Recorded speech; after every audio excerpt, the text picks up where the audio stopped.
Jumpa lagi dengan Pak Guru Toto. Semoga semuanya masih tetap sehat, tetap semangat, dan siap belajar.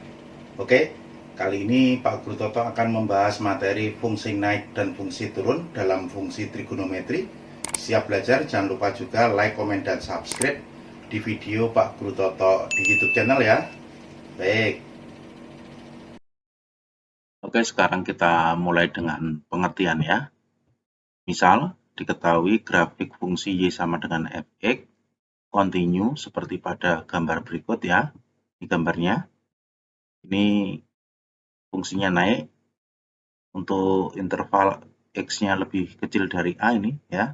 Dari kiri ke kanan yang di gambar merah, kemudian ini turun ya. Pada interval A lebih kecil X lebih kecil B, kemudian pada interval X lebih besar dari B ini fungsinya naik lagi. Seperti itu pengertian fungsi naik dan fungsi turun ya. Oke, kita lihat dari gambar dapat kita buat hubungan fungsi naik dan fungsi turun dan stasioner ya. Oke, sebagai berikut. Yang pertama itu jika f aksen X itu lebih besar dari 0, maka fungsi fx naik dalam suatu interval. Oke ya. Seperti ini, maka f aksen X nanti lebih besar dari 0. Kemudian kalau turun ini f aksen X lebih kecil dari 0. Kalau di sini stasioner itu nanti f aksen X itu sama dengan 0, maka fungsi fx stasioner pada suatu nilai X ya. Ini pada X sama dengan A ini stasioner, pada X sama dengan B ini juga stasioner. Kemudian yang ketiga, jika f aksen X itu lebih kecil dari 0, maka fungsi fx turun dalam suatu interval. Contohnya dari interval A lebih kecil X lebih kecil B seperti ini. Paham ya pengertiannya seperti itu. Oke, lanjut. Nah, sekarang kita lihat contoh yang pertama ya. Tentukan interval di mana fungsi fx ini sama dengan sin x derajat ini pada interval 0 lebih kecil atau sama dengan x lebih kecil atau sama dengan 360 itu fungsinya naik ya. Kita ingat fungsi naik itu kalau f aksen x lebih besar dari 0 ya, kita cari dulu turunannya ini menjadi sin itu turunannya cos ya. F aksen x sama dengan cos derajat, kemudian kita cari nilai X-nya dulu yang sama dengan 0 ya. Ini cos X derajat sama dengan 0 itu X-nya adalah 90 atau X-nya 270 ya. Kemudian kita buat intervalnya. Ini adalah 0, kemudian di sini adalah 360. Oke, kemudian 90-nya kita pasang, 270-nya juga kita pasang menjadi seperti ini ya. Oke, kemudian kita cek ya, titik di sini adalah misalnya kita ambil untuk X 60, maka F aksen 60 berarti cos 60 itu adalah setengah. Setengah itu positif, lebih besar dari 0, maka kita beri tanda positif di sini ya. Kita beri tanda positif, kemudian ini kena batas di sini, berarti di sini negatif.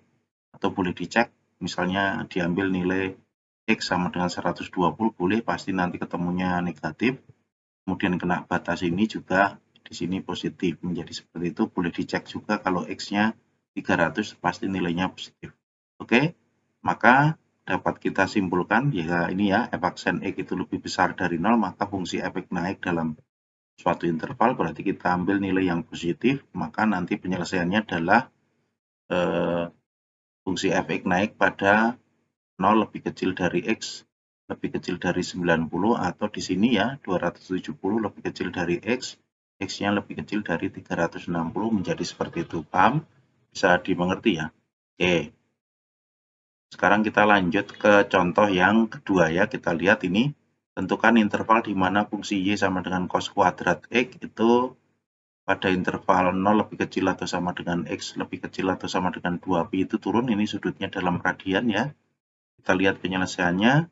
Kita ingat kalau turun itu berarti f aksen X-nya lebih kecil dari 0, ini dy per dx sama ini turunan ya, dy per dx atau f aksen X. Turunannya ini adalah, ini 2-nya turun ke depan, 2 cos X, cos turunannya adalah min sin menjadi seperti ini, berarti minnya di depan menjadi minus 2 sin X ya, ingat ya, 2 sin X cos X itu adalah sin 2X menjadi seperti ini. Kita cari dulu nilai X. Min sin 2x sama dengan 0, sin 2x-nya sama dengan 0, 0 dibagi min 1 ini ya. Maka x-nya 0, atau x-nya adalah setengah pi, ini 90 derajat, atau x-nya 180 derajat ya. Ini, kemudian ini adalah 3 per 2 pi, kalau dikalikan ke sini adalah sin 3pi seperti itu ya, atau X-nya sama dengan 2pi ini, kalau dikalikan di sini menjadi sin 4pi, itu juga nanti ketemunya sama dengan 0. Sekarang kita buat garis bilangan, di sini adalah 0, kemudian di sini adalah 2pi ya. Oke, kemudian titik ini kita masukkan di sini semua. Ini adalah setengah pi, kemudian ini adalah pi, kemudian ini 3/2pi. Oke, 2pi-nya sudah ada. Sekarang kita cek titik di sini adalah kita ambil untuk X sama dengan 1/4 pi, 45 derajat, maka F aksen 1/4 pi itu sama dengan minus sin 2 kali 1/4 pi, ini kan menjadi 90 derajat ya. Sin 90 derajat itu adalah 1, ini ada min, berarti ini min 1, itu lebih kecil dari 0, maka di sini kita beri tanda negatif ya. Oke, kita beri tanda negatif di sini, kemudian di sini positif ya, caranya sama tadi, kena batas ini kena batas lagi, di sini negatif, kemudian di sini positif. Nah, sekarang turun, berarti kita cari yang negatif ini. Ya, oke.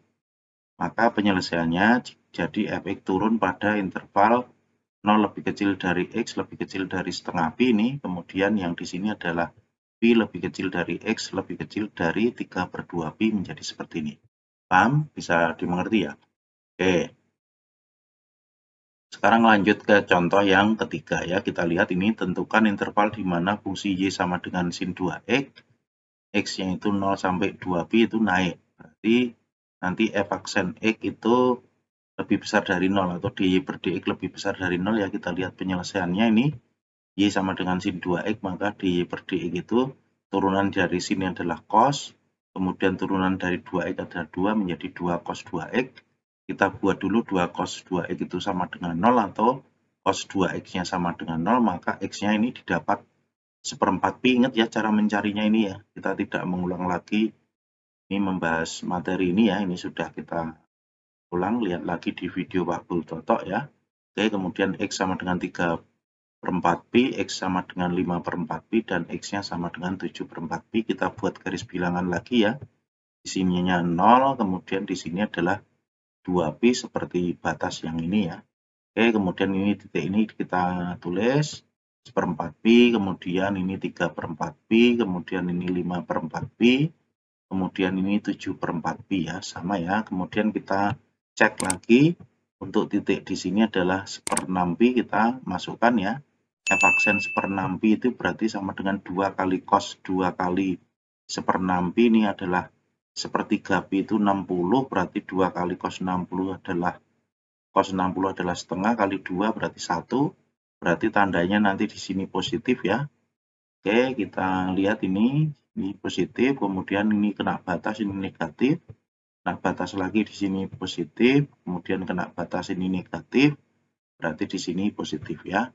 Oke, naik berarti kita cari yang plus ya.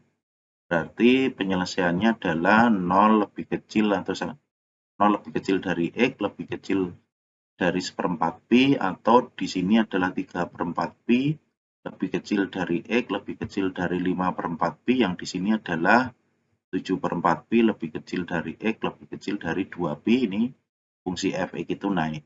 Paham? Bisa dimengerti ya? Baik. Itu saja yang bisa Pak Guru Toto jelaskan pada pertemuan kali ini. Semoga menjadi jelas dan juga bermanfaat. Jangan lupa juga like, komen, dan subscribe di video Pak Guru Toto di YouTube channel. Sampai ketemu lagi di video Pak Guru Toto berikutnya.